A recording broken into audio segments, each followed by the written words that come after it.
Tax assistant group C 2014 या परीक्षेमधील हा प्रश्न आहे. राक्षसांचा वध करण्यासाठी निघालेल्या धनुर्धार्याने स्वतःच्या धनुष्यावर एका वर्गसंख्ये इतक्या बाणांची स्थापना केली. यातील निम्म्या बाणांनी राक्षसांचे पायदळ नष्ट केले. सर्व बाण संख्येच्या वर्गमुळाच्या चौपट बाणांनी राक्षसाचे सामान्य रक्षक ठार केले. प्रमुख रक्षकांना मारण्यासाठी 6 बाण कामी आले. राक्षसांच्या वाहनाचा, ध्वजाचा व शस्त्रांचा नाश प्रत्येकी एकेका बाणाने केला. अखेरीस उरलेला एक बाण मारून त्याने राक्षसाचे शिर उडविले. तर धनुर्धार्याने किती बाण धनुष्यावर स्थापन केले? 121, 64, 256, 100. पहा, आता नीट गणित समजून घ्या. राक्षसाचा वध करण्यासाठी निघालेल्या धनुर्धार्याने स्वतःच्या धनुष्यावर एका वर्गसंख्ये इतक्या, म्हणजे एखादी संख्या असते ना, त्याच्या वर्गसंख्येची स्थापना केली. आपण असं म्हणू, ती संख्या x वर्ग मानू. वर्गसंख्या आहे त्यामुळे ती संख्या x वर्ग मानू. म्हणजे धनुष्यावर त्याने किती बाण लावले? x वर्ग बाण लावले. पहा, त्या राक्षसाचा वध करण्यासाठी धनुर्धार्याने एका वर्गसंख्येच्या वर्ग येते, मग ती संख्या आपण x वर्ग मानू. पुढे काय झालं पहा बरं. मग एकूण बाण किती आले? x वर्ग स्थापना केली. यातील निम्म्या बाणांनी राक्षसाचे पायदळ नष्ट केले. आता पहा यातील ना, पायदळ किती बाण नष्ट केले? निम्म्या म्हणजे x वर्ग छेद 2 बाणांनी. x वर्ग छेद 2 बाणांनी पायदळ नष्ट केले. सर्व बाण संख्येच्या वर्गमूळ चौपट बाणांनी राक्षसाचे सामान्य रक्षक किती बाण ठार केले?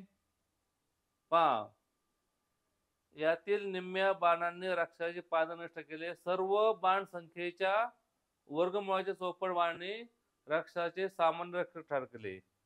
म्हणजे जेवढे बाण होते त्याच्या वर्गमुळाच्या, म्हणजे x पहा, सर्व बाण संख्येच्या वर्गमुळाच्या चौपट. वर्गमूळ किती आलं? x आलं, कारण x वर्ग आहे ना. x वर्गचं वर्गमूळ x. सर्व बाणांच्या संख्येच्या वर्गमुळाच्या चौपट. वर्गमूळ x आलं, त्या चौपट 4x बाणांनी सामान्य रक्षक ठार केले. प्रमुख रक्षकांना 6 बाण. प्रमुख रक्षक किती बनाले? 6 बाण. प्रमुख रक्षकांना मारण्यासाठी 6 बाण कामी आले. राक्षसांच्या वाहनाचा, ध्वजाचा व शस्त्रांचा नाश करण्यासाठी प्रत्येकी एका बाणाने केला. म्हणजे वाहन, पहा, वाहन, ध्वज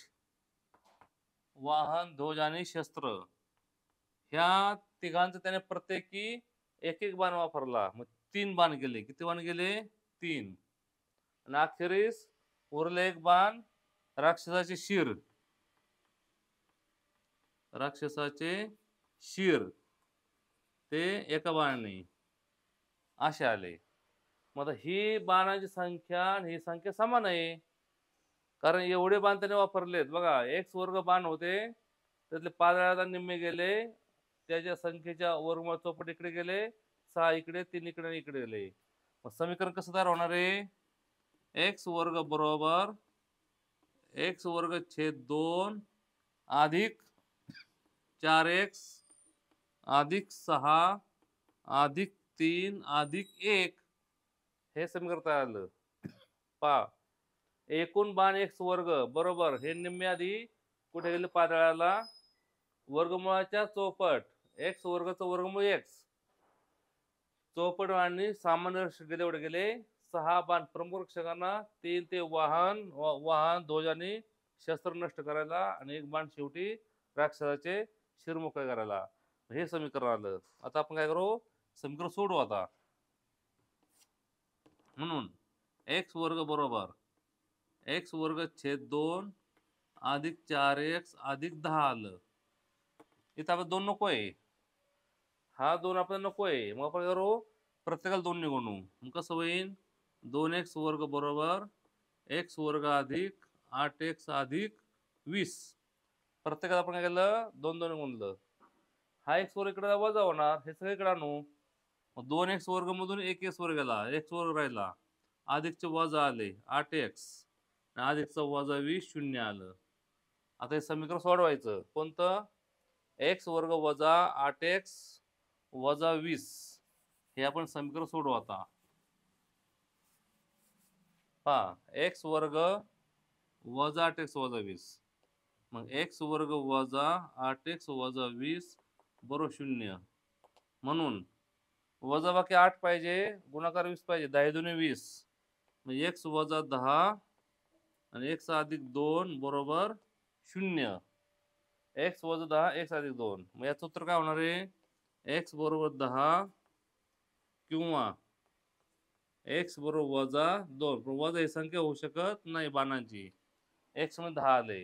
आता 10 x ची किंमत 10 आहे, पण बाण 10 नव्हते. बाण किती होते, त्याचा वर्ग होता, वर्ग. बाण 10 नव्हते, ते 10 संख्येचा वर्ग. म्हणजे 10 या संख्येचा वर्ग एवढे बाण होते. 10चा वर्ग काय आला, 100 आला. त्याच्याकडे किती बाण होते मग, 100. एकूण बाण हे 100 होते. पहा, आपण टाळ करून पाहू. एकूण बाण 100, त्यातले निम्मे बाण गेले. निम्मे बाण कुठे गेले पहा बरे, निम्म्या बाण पादळी नष्ट केले. वर्गमुळाच्या चौपट, 10चं वर्गमूळ 100चं वर्गमूळ 10, त्याची चौपट 40 बाण गेले. नंतर 6 बाण प्रमुख रक्षकांना, 3 वाहन शस्त्र ध्वजाला गेले आणि 1 बाण यायला गेले. उत्तर आलं याचं 100 आलं. म्हणजे 100 बाण खरचले, 100 लावले होते. म्हणजे हा 10चा वर्ग आहे, ही वर्ग संख्या आहे. उत्तर आलं 100. त्याने 100 बाण स्थापन केले होते.